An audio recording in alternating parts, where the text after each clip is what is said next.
Hi there, my name is Lynn Eckroth, and a little bit about myself. I was born and raised in North Dakota.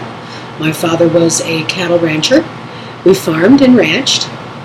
I moved to Canada shortly after my 21st birthday and have lived in Canada ever since. A little bit of my background. I graduated Flasher Public High School, salutatorian. Background in teaching. Actually, my background is more in food and family studies. However, I have filled in as a substitute teacher for a junior kindergarten for the smaller grades, although I was more for high school. I really enjoy teaching in general. I love imparting information, and I love seeing those aha moments and just the fun and camaraderie in the classroom. I do have some advanced qualifications in regards to special needs and have had experience dealing with children with special needs and having to learn how to kind of work outside of the box in finding ways to teach. The fact that you have your own lesson plans is wonderful. I look forward to seeing them. So what I have decided to do for you today is I'm going to read from a book called The Marvelous Catch of Old Hannibal by Berth Amos.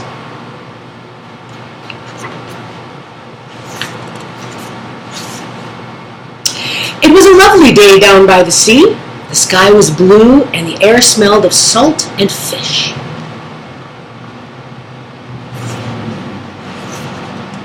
Billy walked along collecting shells. He saw his friend, old Hannibal, cleaning a small croaker, a very small croaker. "Hello, old Hannibal," said Billy, looking at the one little fish. "Not much luck this morning?" "Well, now, Billy boy, I wouldn't say that," said old Hannibal, not looking up from his work. "In fact, I'd say it was a lucky day, a marvelous catch."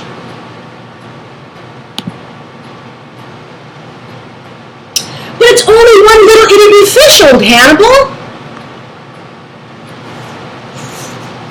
"Ah, that's all you see now, my boy. But if you saw everything I caught this morning, I'm sure you'd say it was a grand catch, old Hannibal. A marvelous catch. The best I ever did see."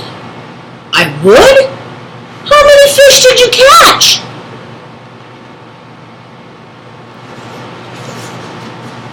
"Well, it happened like this," said old Hannibal, satisfied at last with the fish was scaled. "Early this morning, before the sun came up, I set out on my skiff. The sea was still and smooth, and I rowed far out from shore, well past Horn Island. You can be sure I didn't come too close to that eerie place, for they say the ghost of Stumptooth the pirate still searches for his lost treasure. I rowed till I could see land no longer, and the sea was so deep its color was a royal blue. I threw my line in, and no sooner did I hit the water than I pulled out this very fish you see right here. That was only the beginning. I threw my net out the back of the boat and hauled in a mighty load of mullet." Net's all full. "Then with my spinning reel, I caught a swordfish as big as you, almost bigger than his boat. I caught mullet and gullet, scrod and cod, snappers and flappers, trout and sprouts, cats and flats, stripers and snipers, till my boat was so full. One more fish, and to the bottom of the sea I'd have sunk.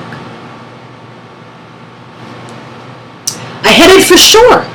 Now what do you think happened?" Quite a catch he's got there. I'm amazed he can still go. "A giant Galathius scorapicus.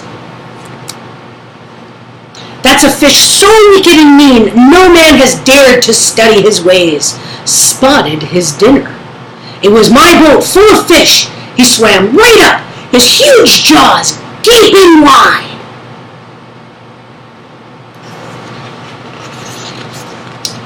And swallowed fish, boat, oars, and me." This is turning into a tall tale, isn't it? There I was inside that fish, and Billy, I'm telling you, that's the darkest, blackest place that ever was. I can barely see it. Lucky for me, I had my flashlight in my pocket. I flicked it on, and I saw was the huge round belly of the Lapicus scalatheus. His ribs gleamed white in the light. His gills blew cold, wet chills. It was hard standing up, so slippery was the inside of that great monster of the deep.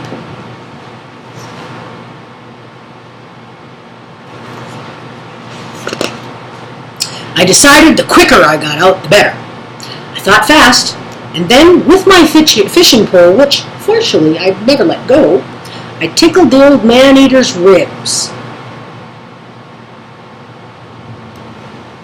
Well, he shook and rocked. He heaved and quaked.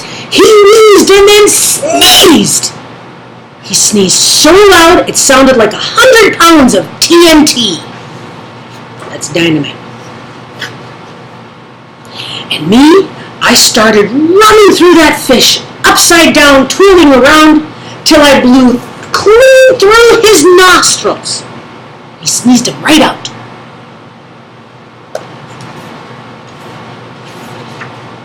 That sneeze was so great, I flew along at 50 miles an hour. I could see land, and luckily I was headed in the right direction. How convenient. Imagine my amazement when I saw traveling with me, same direction, same speed, that very first croaker I'd caught. I reached out and grabbed him under the gills and strung him to a line on my belt. That'd be kind of hard to do flying through the air, don't you think?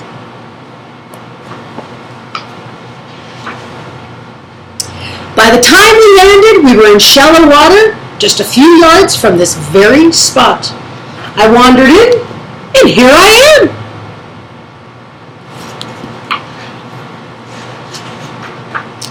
But the boat, old Hannibal, how did you get your boat back? Well, now, Billy, I'm glad you asked me that. As a matter of fact, I guess my boat gave the old sea monster a stomachache, and he spit me out. Who'd want to eat a boat?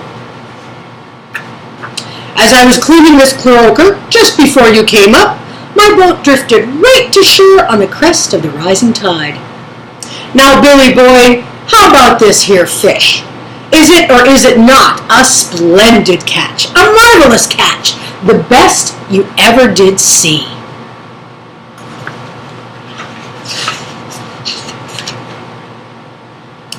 Old Hannibal, said Billy, I think it's a whopper. And that was the marvelous catch of Old Hannibal by Berth Ames. Thank you very much. I hope you will consider me, and I look forward to hearing from you.